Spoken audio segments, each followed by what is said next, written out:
Welcome back to the channel, everybody. So it is a cold Canadian morning here today, but we got the wood stove cooking. We got our coffee tank right full, and we are getting back to work on our 350 build for our 77K10. So if this is the first time you're here, you haven't missed a ton. We tore down this old block. This is an old 350 out of 89 Caprice cop car. So plain Jane TBI roller block. We also found some Vortec heads out of the junkyard, checked them for cracks, and did a little unshrouding of the valves. If you haven't seen any of that, I'll throw the playlist up at the end of this video. But today, we are gonna get to work on this and see what we can get done. Hopefully we get the bottom end bolted together by the end of this, but I guess we'll just see how she goes. We got a lot of cleaning to do before we get to that. So fill up your cup, get comfy, and let's get to work. This morning metal.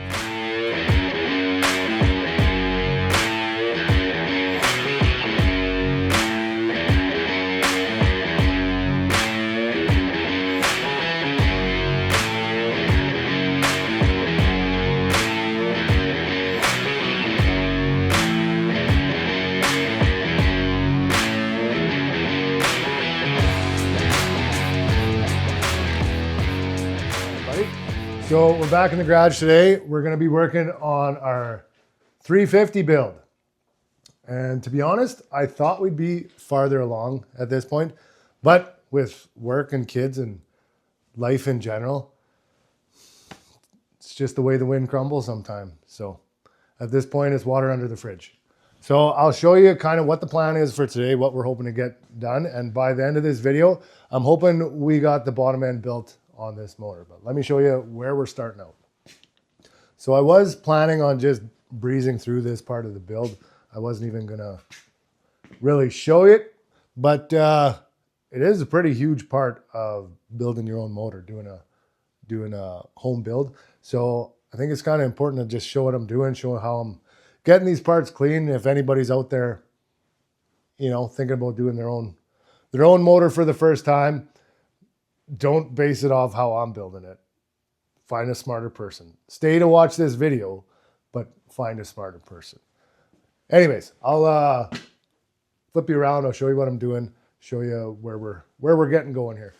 So we are starting right at the bottom, and most everyone knows the most important part about putting a motor together is cleanliness. They say cleanliness is next to godliness. So that's what we're doing. We're cleaning all the old crud, all the old carbon deposits off our pistons, out of our heads, getting all our burrs from, you know, our little home port job cleaned out, making sure that when we put this thing back together, there's nothing that's gonna ruin all our hard work. So right now, all I'm doing is breaking down our pistons. So as you can see, they're crudded up pretty good.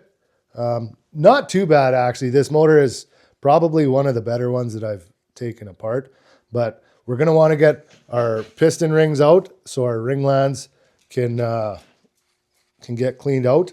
And right now all I'm doing is I'm gonna soak them overnight in my parts washer in the solvent just to kind of loosen that gunk up. So all we're gonna wanna do is spiral these out for now. And this should come out pretty easy. Just like that.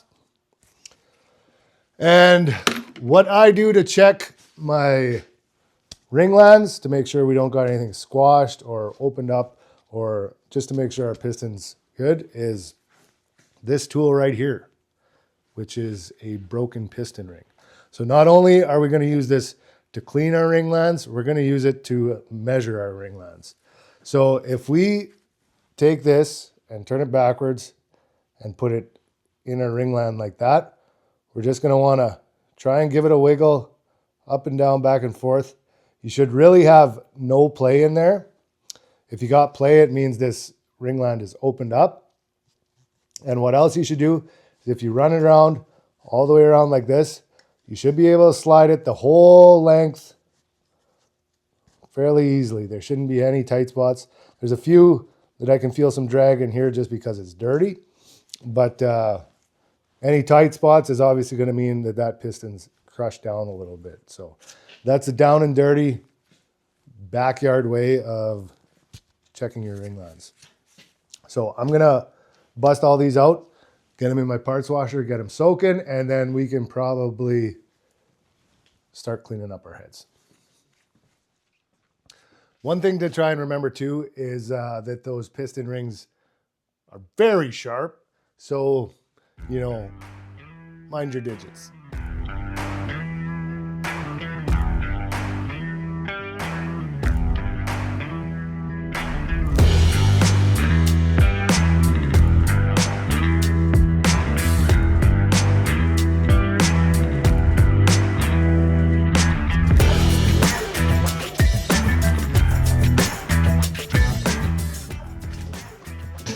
All right, so our pistons are in soaking.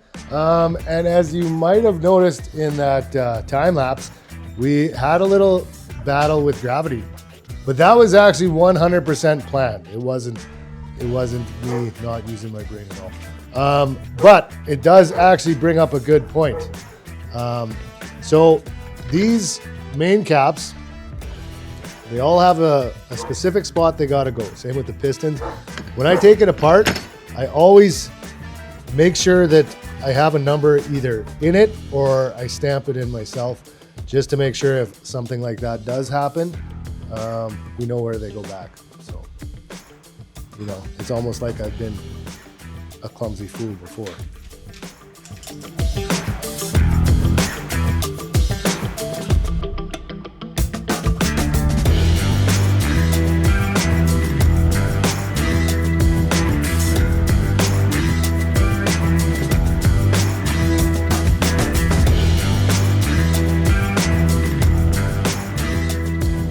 All right, these have been soaking a couple hours, and I'm an impatient guy, so I'm gonna see if we can get these cleaned up.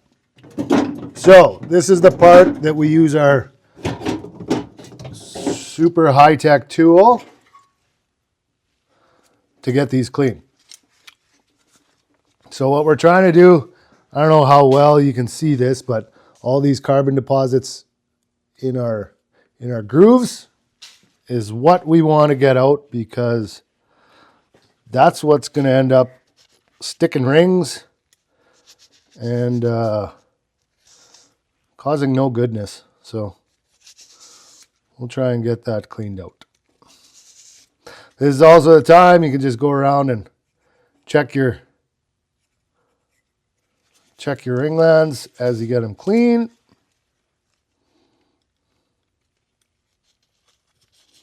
We're also checking our wrist pins. This one's actually a little stiff. We're gonna have to try and clean that out a little bit. But you want to make sure your wrist pins move good. Actually, that already moves pretty good.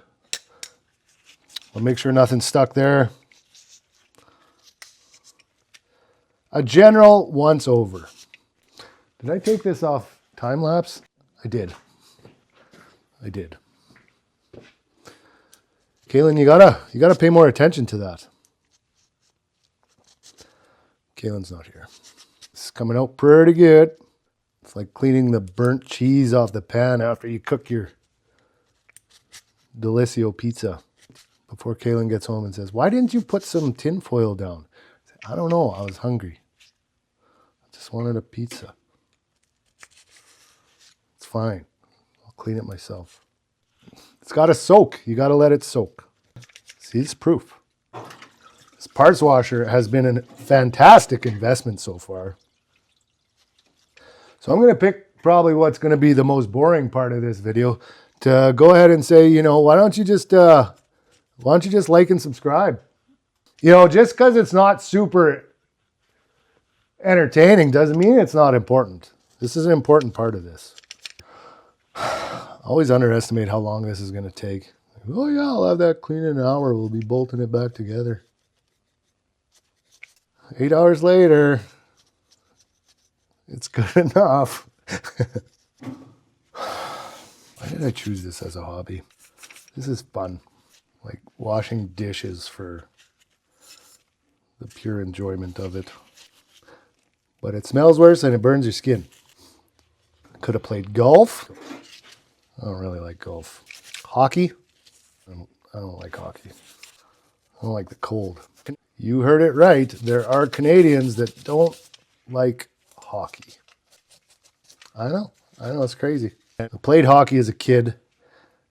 And when I was 13, my dad made me a deal.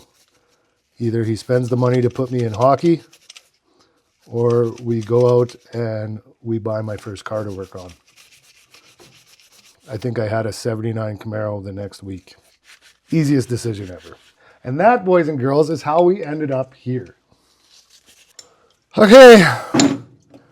1 down, 7 to go. Should have built a Honda, but then I would have had to drive a Honda. Not that there's anything wrong with that. At least it's not a Tesla.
So 1.5 minutes of video, and that's basically my whole day. But that's the magic of cinema.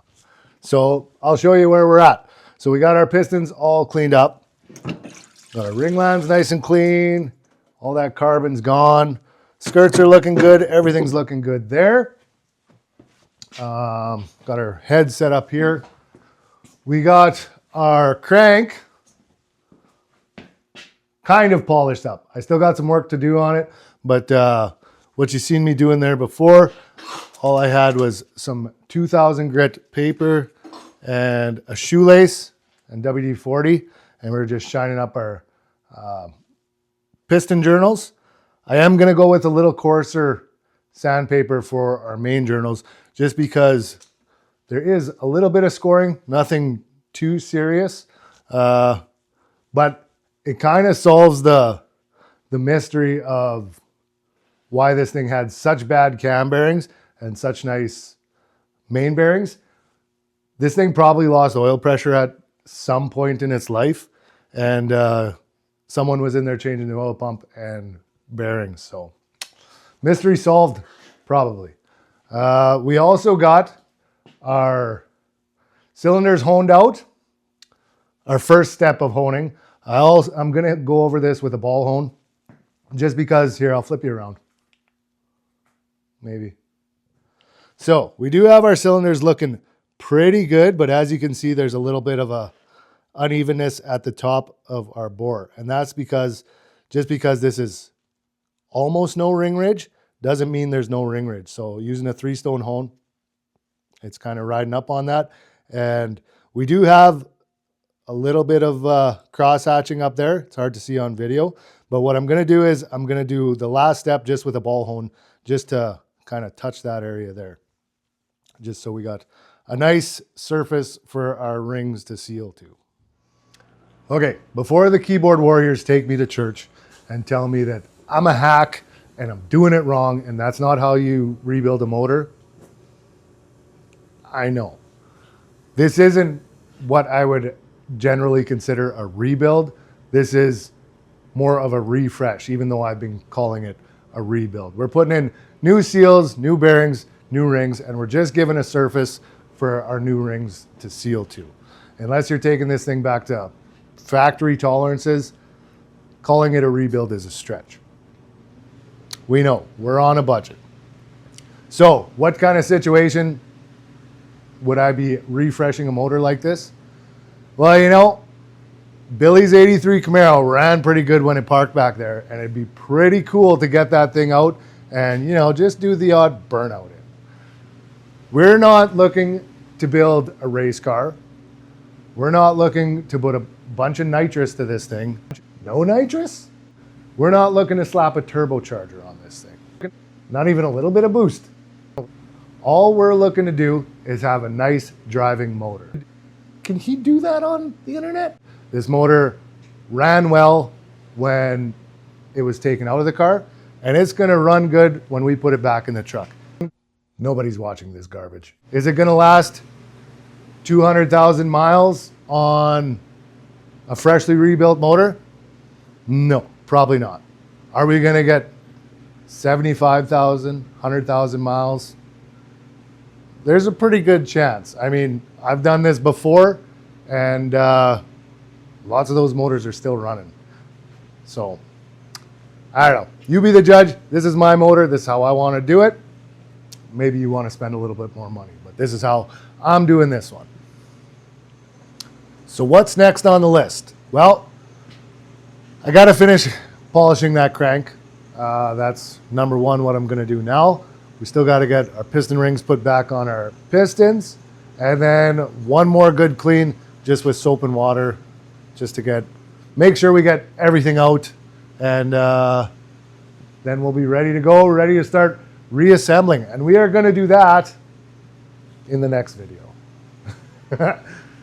Like I said, this kind of took up my whole day. I never, ever, ever give enough time to get this stuff done. I always think it's going to take me no time at all. But you know what? This is important. I'm glad I showed it to you guys, because if you skip over this step, I mean, it doesn't cost you nothing. It's an easy one to get right. So if you guys haven't, like I said, I'm going to throw the playlist up for the rest of this motor and the rest of this truck build. If you guys want to check out some of our bike stuff, some of our car stuff, you know, spend some time, mingle around, and make sure you like and comment. YouTube's algorithm loves when it sees that stuff, helps me out a ton. So once again, thank you everybody who watches this, tunes in all the time, and if it's your first time here, make sure you hit that subscribe button. We got a lot of cool stuff coming up. So other than that, I think that's it for today. So until next time.